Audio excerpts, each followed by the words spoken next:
What's going on, everybody? This is Chris German, aka the Real Binary Master. Super excited to share this quick video with you guys. It's going to be quick, short, and sweet. We are going to be I'm going to be sharing Forex calculation for beginners. So I'm going to show you guys that are interested in the Forex markets how to participate in the Forex market and how to start really focusing on using the appropriate risk for your trade that you're taking based off your total account size. Okay, so without further ado, let's get started. First off, real quick, if you guys have not, feel free, please hit the subscribe button, hit the notification bell, so that way when I put out a video, you'll get notified as soon as that video comes out. Anyway, moving on, guys. The tool that we're going to be talking about is a appnashmarkets.com. I'll drop the information for this tool in the description below.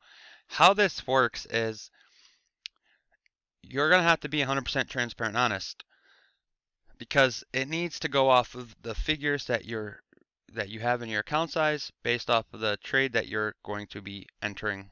Okay, so say your account size is $1,000. You have an account size of $1,000. Now the account leverage is what you're leveraging through the broker that you are trading with. Sometimes it's 50, sometimes it's 100, sometimes it's 500. A lot of times it's 500 leverage for most like MC4 brokers, but please make sure that you have this correct because on some, for example, on say like my Forex funds where you're doing an account like an account valuation, then it could be 100 leverage. So just make sure that you have the correct leverage on before you move into the next step. Now the next step is to having the plan that you've already created, whether that be, hey, I'm going to risk 1% per trade, whether that be I'm going to risk 2% per trade, or whether it's a modest smaller amount like a 0.5% per trade. Your risk amount is going to be here. So if we want to risk 0.5%, that means we're risking a 0.5% of our account balance, and our risk amount is going to be $5. Now say the asset class is going to be Forex, and we're going to be looking at, say, Euro USD.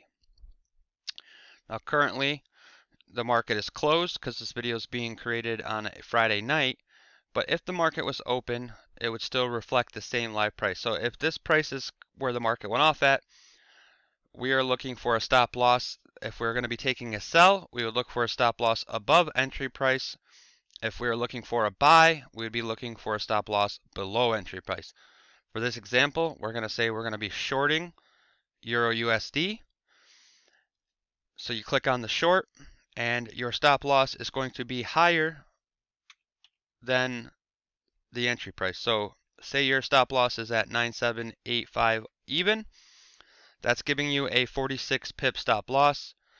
Your take profit, say, is going to be at 0.962. And now when you have these credentials put in, you're going to click calculate my lot size, my position size, and it says your position size should be 0.01.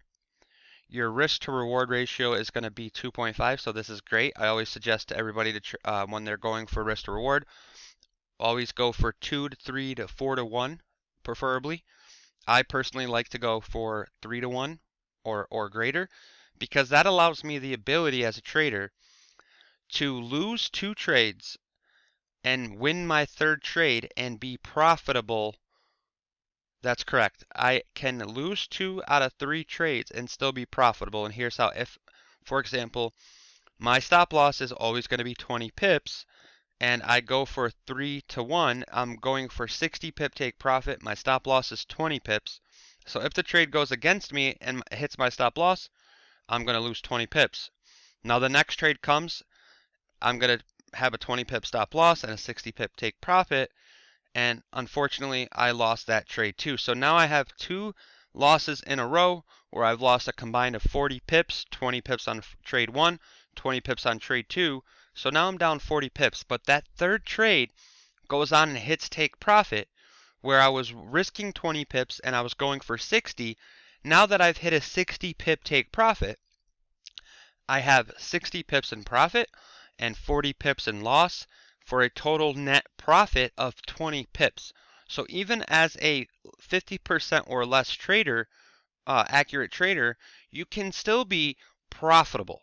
And that's what I need all Forex traders to understand, is that it doesn't matter the lot size that you're trading on. It matters the correct risk that you take to each trade, and you break down your risk accordingly. So for example, this entry, our entry size is 0.01. We're selling Euro USD. Our stop loss, we cannot lose no more than $5, period.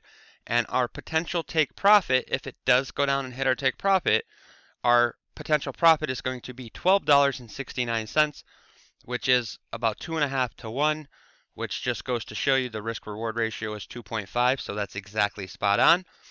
And now you can enter the trade. You have the credentials to enter the trade. You know what lot size you're going into the trade with, and now you can feel confident that you're risking the appropriate amount per your account size, and you're not focused on just taking 0.01 entries for every single trade, because this trade you might have a 40 pip stop loss, and the next trade you might have an 80 pip stop loss. And it's very critical for people who are new, who are just shadow taking trades from, say, educators, or taking trades from signal providers, that you're going to want to break down the correct risk management per trade, so you can properly grow and maintain account growth. So with that said, guys, I'm signing off. I hope you found some value in this video. Please feel free to share this video with anybody. Hit the like button, hit the subscribe button. Don't forget to hit the notification bell, and I'll see you guys on the next one. Bye for now.